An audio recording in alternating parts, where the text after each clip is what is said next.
Hi, this is Dr. Go, and this video is the second in our bow mechanics series. Okay, today's video is saltando and ricochet to train silent bow change and different singing song styles.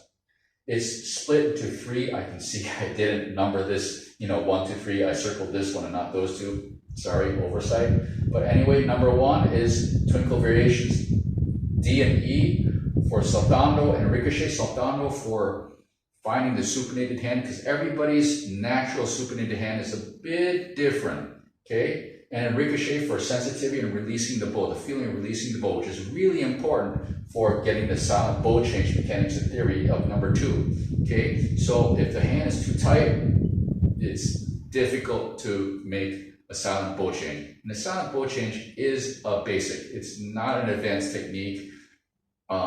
So I hope to just cover some ideas on this today, okay? And then number 3, considerations for different singing sound styles. It's just a brief overview because number 3 alone could be like a 20 video series.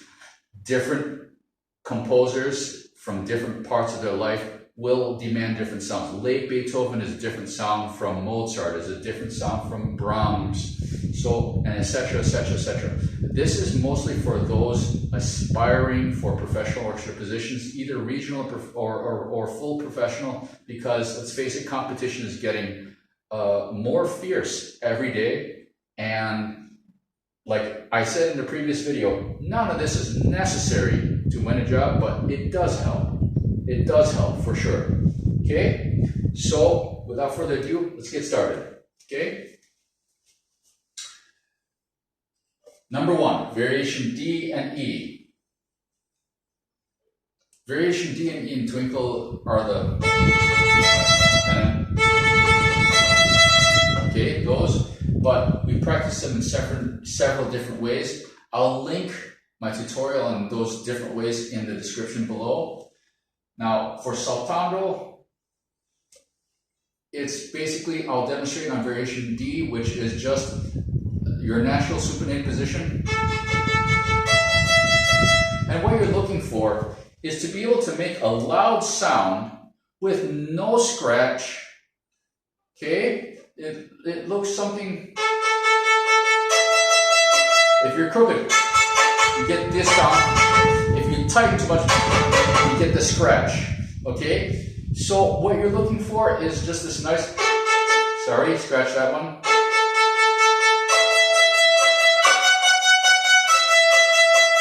Okay, and just a nice healthy sound. Articulation is okay, but no scratch. Once you can achieve that, that means you found your natural supinated position. People tend to squeeze the thumb a little bit and they get that type of sound. If you relax, if you relax, you're most likely going to get a good sound, but if you're too pronated, it's this type of sound. You want a natural supinated sound. That softer articulation. This is what you're looking for variation D and E for saltando.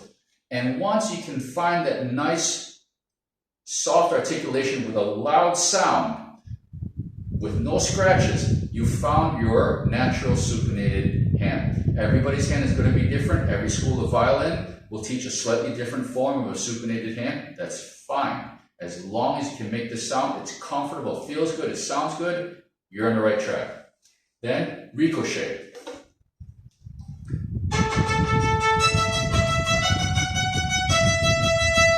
I'll link this one below as well, but here's the thing. You want this to be a nice, natural feeling. And this natural feeling should come with a nice sound, no hard scratching or anything like this. It should be a nice round with a very small bow. You can see I'm using just a little bow. And you want it relatively consistent. Let's say we do variation E. Okay, this variation E, variation D, the difference is 6, versus a. Okay, so you want this nice round articulation, no scratches, and once you can achieve that, you'll notice in order to achieve it, you have to slightly release the bow. How we arrive at that, I discussed in previous video, which I'll link below as far as getting this ricochet going. And once you feel that, and you can get it down to, then you can feel your grip or your hold will be slightly released in order to achieve that. Remember, no scratching, no hard, harsh type sound. Once you can achieve this, that's the hand you want, the released hand you want. And that leads us into number 2, the silent bow change mechanics and theory. So,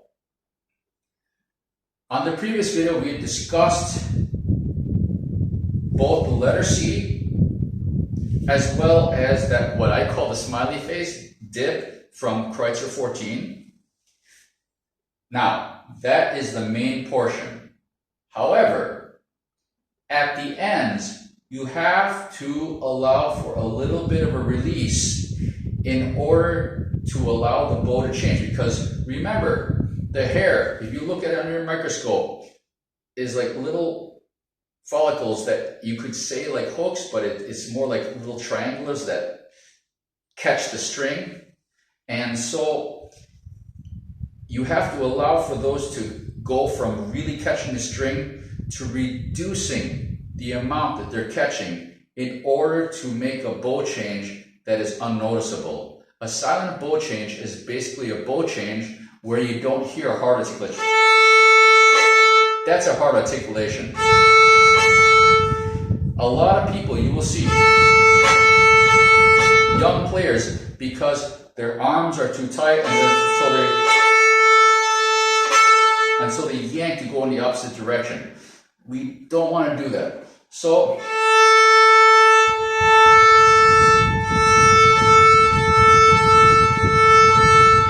now there are many ways to do this. I've seen, and I do practice at least 6 different ways of doing a silent bow change. I just now showed on camera 3, and I've seen over a dozen. As long as it works, it's good. There are many different ways of doing this, and as long as it works, it's good. I have not seen any evidence that one way is better than another across a whole huge span of people, because everybody is different as well. So, because of that, find the ways that work best for you. Those are your ways to do it. This theory is this. Let's start on an up bow. And we start with this letter C with the smiley face, so it's a 3-dimensional thing.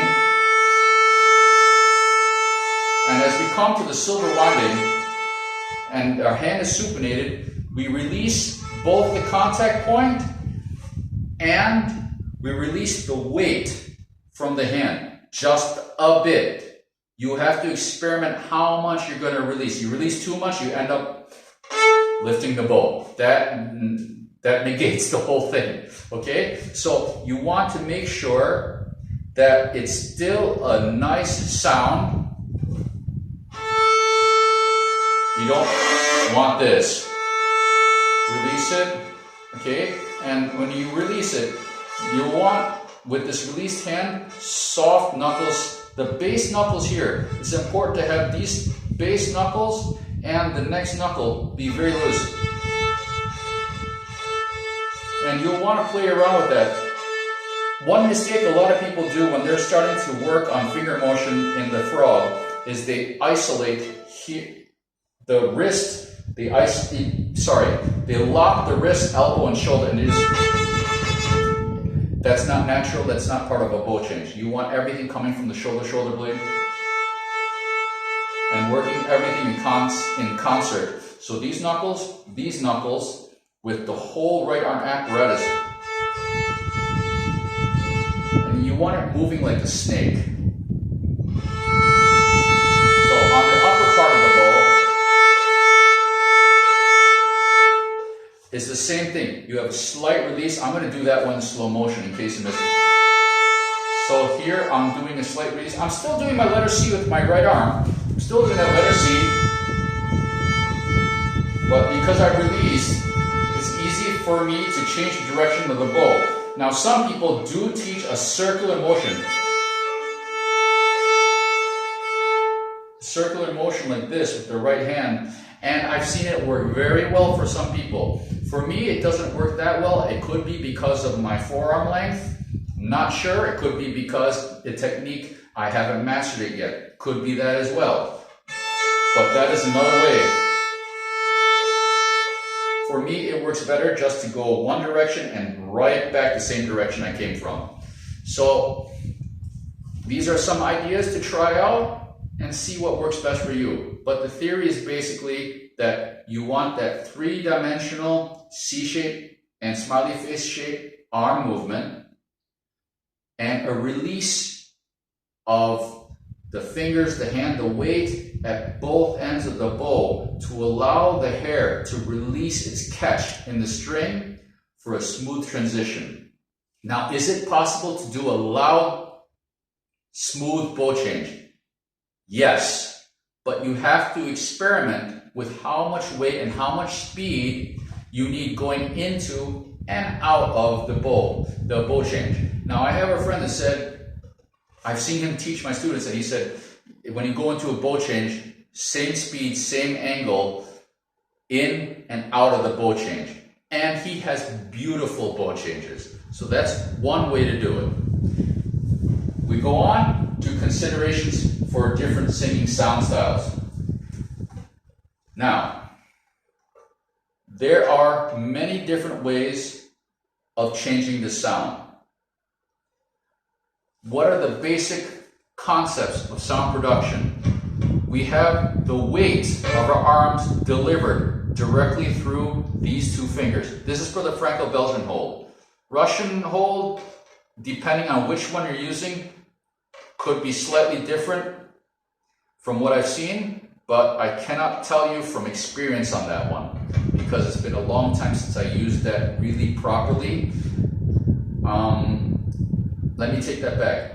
I have learned the Russian bow grip and used it extensively before. However, it's only one of the different Russian styles. There are several, and I cannot claim to be an expert on any one of them because I mostly use the Franco-Belgian bow hold.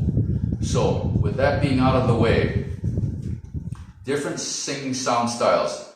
So these two fingers, the middle and the ring finger, are basically responsible for transmitting your weight. Obviously, that changes slightly, that changes quite a bit actually. At the tip, at the upper half, you're going to feel a lot of the weight coming into the forefinger. One mistake a lot of people make is that they think the thumb is a fulcrum for the bow because they're thinking like this. But in actuality, where the bow touches the string is the fulcrum. So if you're squeezing with your thumb, you're actually lifting your bow and you're tensing up your hand to make kind of a nasty sound. So with that being said, once we have these basics in mind, now we're free to experiment. Things to experiment with. The angle of the curve of the wrist. You can pop the wrist up, change the sound. Put it down a little bit into the fully supported position. But never go flat, because then you lose your weight, all the weight transmission from the shoulder and shoulder blade into your bow. Yes, if any of you do rock climbing or things like that, or weightlifting, you know when you lift, your wrist is stronger, your forearm is stronger when you have a slightly supported wrist. If it's like this, it's difficult to lift, it's difficult to pull and grip, and it's also difficult to push down. So if we want our most efficient transmission of weight from a shoulder blade into the bow, you want the supported wrist. Never do that. That being said, so we have supported wrist, we have popped wrist. We also have different speeds of bow, this versus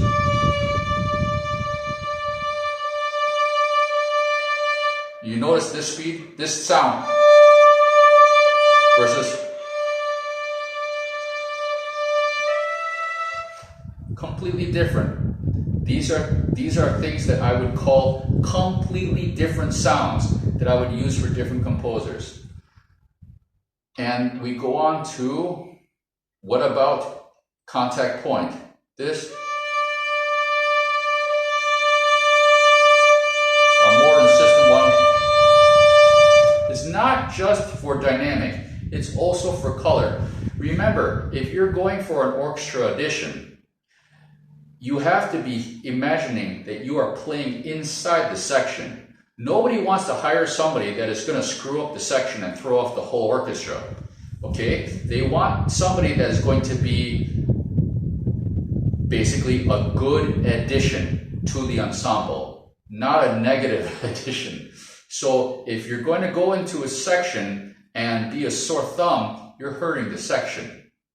Yeah? So it's important. When you go to an audition, you have to think about how are you presenting yourself as something or someone who is going to be a good addition to that section, to that ensemble. So looking at the different styles, when you create a sound for an orchestra audition, you want something where you produce the sound that would work the best in a group setting for that orchestra sound. So if you're auditioning for one orchestra that makes a very particular type of sound, it's good to research it and try to be able to make that sound for your audition. Let's say they're specialized in Mozart, listen to their Mozart. Make sure you can make that sound when you play a Mozart excerpt. So these are just some ideas and things to discuss and try out. None of this is what I would call absolute necessity, because let's face it, every person and every situation is different. If anything I'm saying is contrary to what your teacher is telling you, please ignore me, listen to your teacher. But I hope that these points have given some of you something useful to discuss and experiment with, to further yourself, further your experimentation at home. As always, I wish everybody the best on the journey of these wonderful instruments. Cheers.